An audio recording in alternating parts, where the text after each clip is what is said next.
In this video, I'm going to show you how to make transparent header in Shopify. So please watch the video until the end and follow this tutorial step by step to avoid making mistakes. So let's get started. So the first thing you want to do is head over to your Shopify admin dashboard. So go to admin.shopify.com and log into your account. From here, click on Online Store right here in the left-hand side. Now, from here, use or select the current theme that you're using. So just click on the three dots icon right here and click on Edit Code.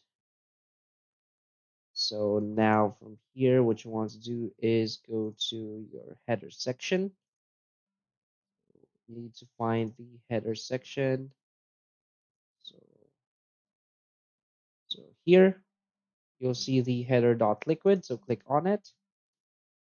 Now here in the first line, number one line, click enter and copy this code. We want to copy this code and paste it right here in the first line. Now click on save and you're all set.